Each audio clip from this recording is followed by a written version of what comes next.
Hey everyone, welcome back. This week we are in a 2025 Alfa Romeo Stelvio Tributo Italiano. I apologize for the pronunciation. I'm terrible with pronunciations.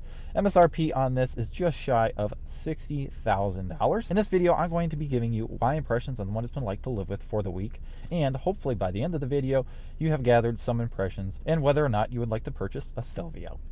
So with that being said, let's go ahead and get started. I'm joined here with my beautiful wife. She'll be helping me with the review today as she spent quite a bit of time in this week. So let's go ahead and get started. I apologize for all the background noise. It is a little bit blustery and wintry. There's nothing I can do about it. This is the quietest filming location I could get with all the wind and stuff. This Stelvio is finished in Rosso Red, and with the Tributo Italiano, you only get three colors: green, white, and red.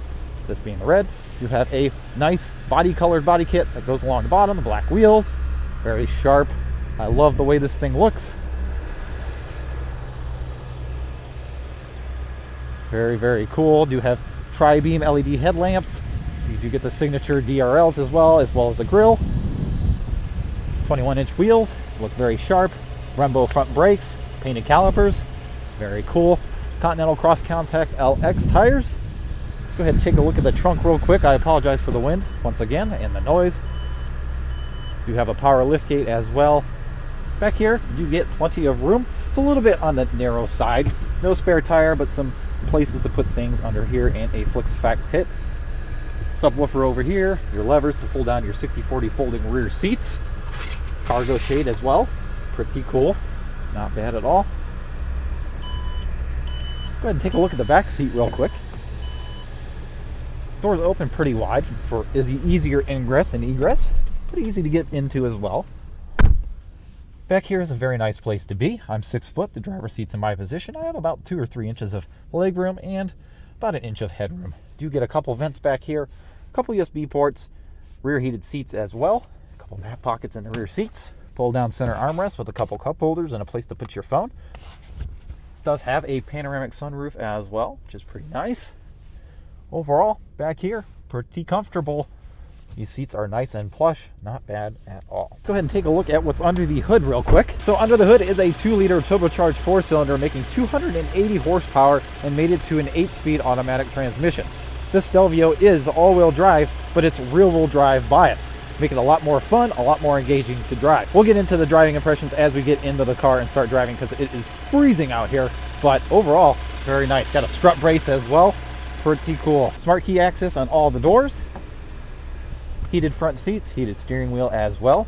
Very, very comfortable. You even get an adjustable thigh rest as well. All right, now that we're in here and warming up a little bit, you do get a digital gauge cluster, an 8.8-inch infotainment. A little bit on the small side. Do get a reverse camera. No 360 cam here, which is a little bit of a bummer for 60K, but you do get parking sensors if you need that. The quality isn't the best, but gets the job done, I suppose. You do have Apple CarPlay and Android Auto, albeit it is wired only, no wireless here, which is a little bit of a bummer. This infotainment is okay as well. I mean, it's a little laggy. And something I realized this week is when I went on a road trip and I was checking all the fluids in this vehicle to make sure it's okay to go on a road trip, the engine does not have an oil dipstick, which is interesting. You have to check your engine oil level in the infotainment right here. It says to get an updated reading, park the car on a flat surface, wait 5 minutes with the engine on and idling, and it shows you your oil level there. I don't like that. Give me a dipstick. This infotainment is touchscreen as well. You can also control it with this little wheel down here. It is a little bit on the laggy side. It's not the greatest, if I'm being honest. You do have built-in navigation as well, but yeah, I would just use this infotainment for Apple CarPlay only, and that's about it. Do have your dual zone climate controls down here, heated seat, heated steering wheel controls as well. Down here you do get a USB port, 12-volt outlet, a couple cup holders, a place to put your phone, electronic parking brake, this gear selector that I don't particularly care for. It's a little bit confusing at times and it's just not the most intuitive. You do get your drive modes down here, get your dynamic, natural, and advanced. I believe that's what it is. This vehicle also does have adaptive dampers, so you can control if you just want a soft ride or a hard sporty ride with this button right here. You have a wireless charger down here, a center console. It's a little bit on the small side with some connectivity as well. USB-C port, USB-A port, aux port. You get a decent sized glove box. It's felt lined as well. Auto dimming rear view mirror. You get home link here. Sunroof controls there. Overall, I really like the look of this interior. The quality of the materials in here are very, very nice. You've got aluminum paddle shifters behind the wheel. A very sporty looking and feeling interior. I mean, these seat bolsters are huge. They keep you pretty hugged in your seat pretty nicely, so you don't move around on corners. And yeah, overall, no squeaks, no rattles, very impressive. So all that being said, let's go ahead and take this for a spin. Now for this having 21-inch wheels, it does ride pretty nice over these Ohio potholes and not so great back roads. You actually never know this thing had 21-inch wheels on it. The dampers do a really good job of, not allowing a lot of cabin intrusion over bumps. And like I said earlier, this is a rear-wheel drive biased all-wheel drive system. So you can have some fun with it in the snow if you should so desire that. You just twist the drive mode to dynamic and it will send even more power to the rear wheels. Something interesting about the Stelvio is it has a near perfect weight distribution, 50-50 front and rear. Allows for a lot more fun and engaging driving experience. Really like this powertrain as well. It's a 2-liter turbocharged 4-cylinder. It has a pretty decent amount of power to get it out of its own way. It's not fast, but it's quick enough. It does get a little bit buzzy going around town. Kind of sounds like a diesel at lower speeds, but overall, I'm not, no real complaints with it. Transmission shifts nice as well, nice and smooth.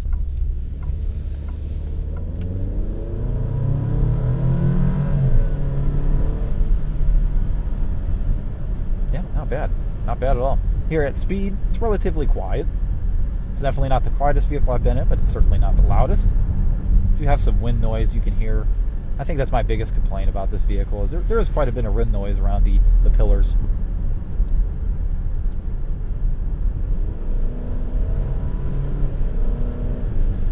Pretty responsive transmission.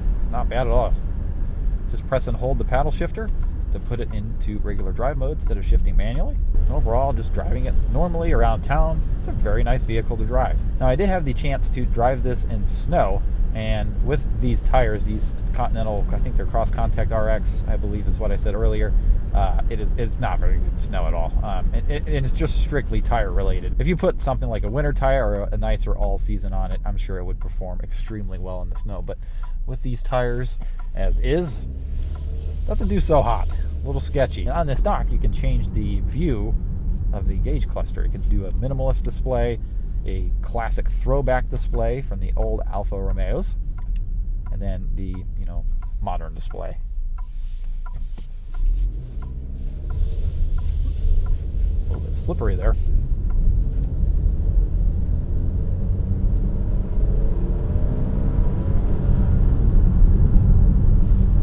This vehicle also does come equipped with the Active Assist Plus package. And what does that come with, dear?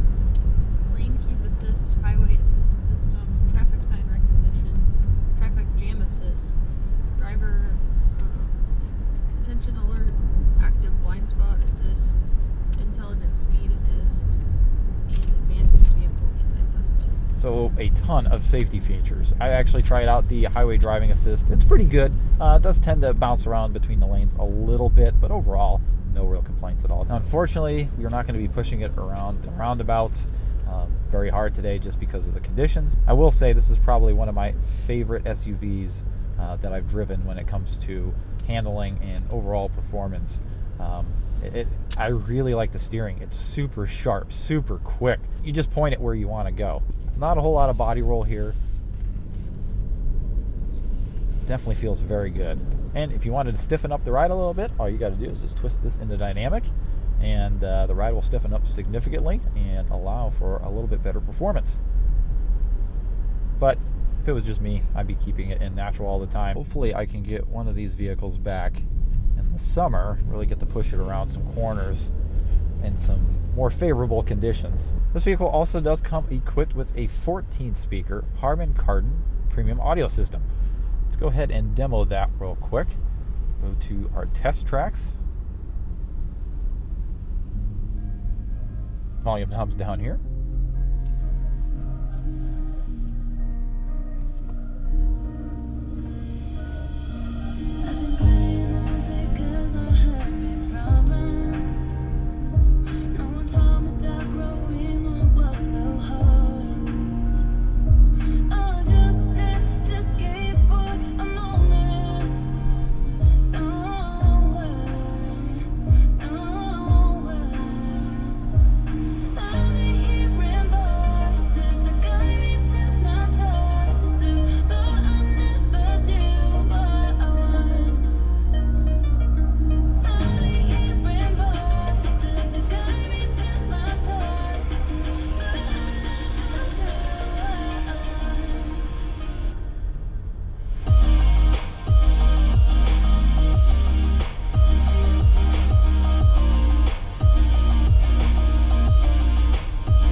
right, we'll go on to the next track.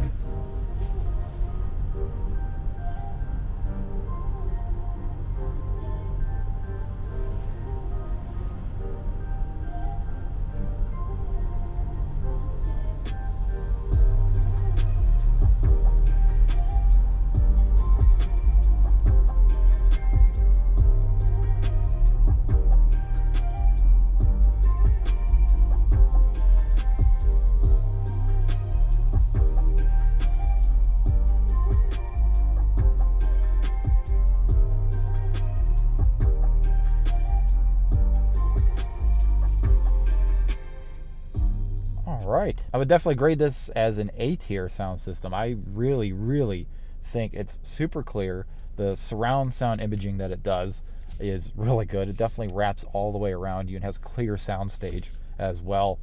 Really no complaints at all. I didn't even have to EQ it out. It's actually a really good system. If you're looking for something to haul the family around and have fun doing it in the world of boring crossovers, this is definitely not boring at all. It's a lot of fun to drive. It looks good. Definitely gets a lot of compliments and looks from people. I mean, I've took this to work this week, and everybody has something to say about it. And it's a very attractive offering. Now, is it worth the $60,000 price tag? I don't know. That's for you to decide. Let me know what you guys think in the comments.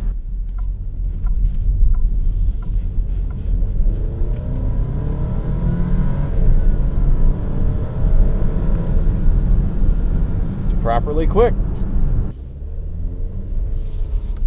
You can definitely feel the rear end start to come around. It's a lot of fun to mess around with in the snow for sure. Well, guys, that concludes the review on the 2025 Alfa Romeo Stelvio Tributo Italiano. Thanks again to Stellantis for providing this vehicle for me to film this week. It has been a pleasure and so much fun to drive. And we'll go ahead and see you in the next video. Take care, everybody.